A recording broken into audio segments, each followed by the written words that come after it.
This is the No Comfort Zone podcast. This is Dan Brzezowski. Today's all about obstacles and opportunities. Welcome. Attention, please. Welcome aboard. Welcome to the No Comfort Zone podcast. It's time to get out of your comfort zone and live on purpose. Broadcasting to the world from Rockford, Illinois. This is your wake-up call. Warning. You are the solutions to all your problems. Stop thinking average. Become the hero version of yourself. Every day, every time, without fail, no exceptions. It all matters. You've entered the No Comfort Zone. It's time for a reality check. If you've been listening to the podcast for a minute, you know that my 11-year-old Max is really into golf. He's really taken the last 5 years, I think, 4 years maybe. He's been really taking to it, and he's really into it, and he's very good at it for his age. Even more for his age, more than his age. He's really good at it. He's really practicing a lot, and he has a coach, and he's working his way towards being a better golfer.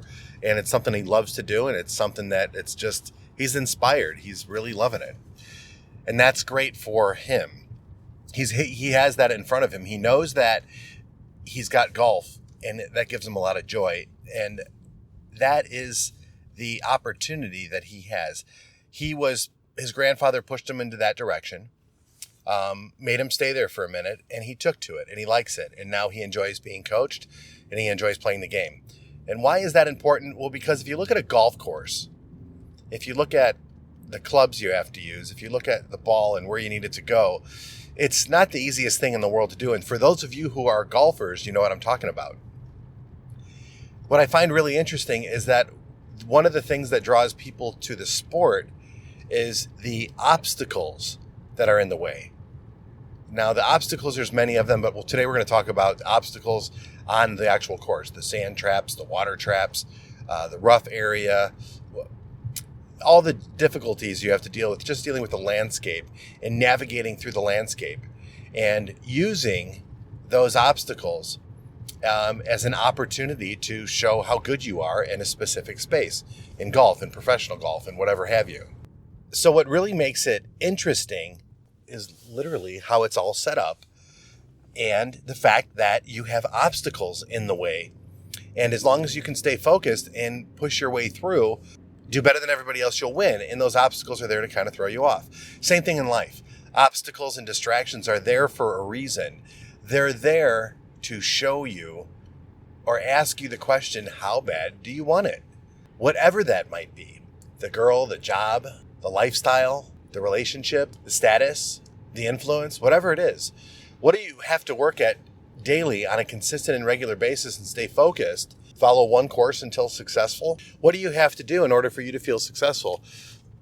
My son yesterday, Luke, has been accepted to a music college, and he has to buy some equipment, and it's pretty expensive. He's working his ass off so that he can pay for the equipment. He hasn't asked me for anything in regards to doing it. He's doing it on his own. Now, I have a ton of respect for that. Knowing where he was at and knowing where he's going, there's a lot of work ethic there. He is manning up big time. Now he's going to be going to college in the fall, and he wants to be in music. He's very passionate, as my son Max is passionate about golf. He's working in that direction. Now there's obstacles along the way. There's friends, there's parties, there's, whatever, socializing. There's a lot of things that could get in the way, but he's really working towards that end result of getting to music school and he wants to become an icon. And we were texting back and forth, and I texted him back something because he said, when I become an icon, then it'll all make sense. That's great. And I were just looking at my life and where I'm at and where the joy is. The joy is in the process. The joy is in the journey. And you have to realize that those distractions, those obstacles that are in your way right now are the exact opportunities to catapult you towards fame and stardom and success and money and relationships and everything else that you want. And if that's not what you're after, then peace of mind, knowing that you're a good person, knowing that you're trying to be a better person, knowing that you're in a great relationship, and knowing that you're in the relationship that God gave to you, that this is an opportunity for you to, a gift, this relationship, marriage that you're in, or you're the gift of your children and all those other things. You just have to look back and realize that all of the obstacles that I went through gave me the opportunity to be in this moment. And the gratitude is off the charts when it comes to where you're currently at, where you've been, and where you're going. You still have an opportunity to keep going.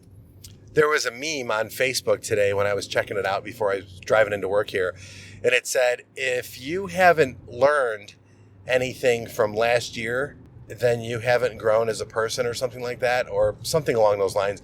And it's so simple, but it makes sense. What have you learned in the last year?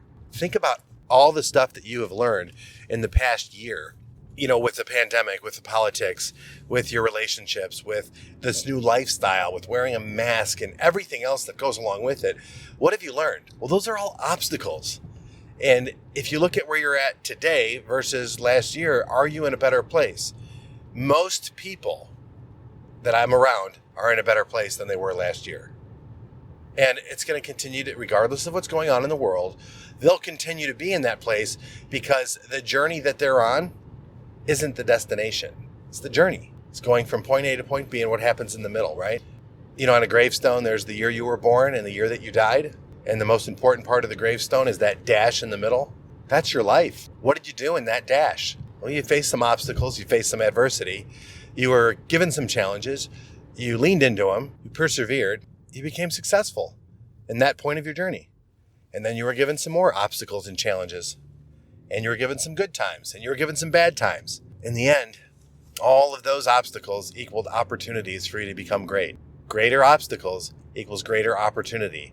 So let me ask you, what obstacles are you facing today? You should write them down. You should really do that. Like, where's my challenges at? From everywhere from a fitness, weight loss, what you're going to eat, what you're going to work out, your time management, relationships, obligations, all those wonderful things that you're living your life on. How do you look at it as those, I get to do these things versus I got to do these things? Write them all out and just conquer your obstacles and see how your day goes. Mission accomplished. Just keep moving forward. Don't get distracted. And if you do, that's okay. You can be distracted for 15 minutes. But after the 15 minutes is over, commit to the new plan and move forward, and don't get distracted again. And if you do, stop it, get back on track, and keep going. Stay focused. Follow one course until successful. I love that. I picked that up from a book. I don't remember which one, but I picked it up from a book recently, and it's doing wonderful for me. So anyway, I'm going to cut the podcast. I'm going to end it right about now, and I just wanted to tell you this, that listen, your purpose is your journey. And whatever journey you're on, you're on the right journey. If you want to get woken up and find out, if you're going the right direction or not, just look around. How do you feel? If you feel a sense of accomplishment around you, well, then you're going the right way. And if you don't, dig deep, write some stuff down of what, if you knew you couldn't fail, what would it be? Write it down and realize you're going to have obstacles. You're going to have distractions, but those obstacles and distractions are giving you the opportunity for you to be successful and enjoy that journey you're on. Time for you to get out of your comfort zone and live on purpose. Say goodbye. Want more of the No Comfort Zone? You can follow Dan on Instagram and Twitter at NoComfortZone1. Bye. Or on the web at thenocomfortzone.com. Bye-bye. Bye-bye. Thanks for listening to the No Comfort Zone podcast. Bye-bye. Bye-bye.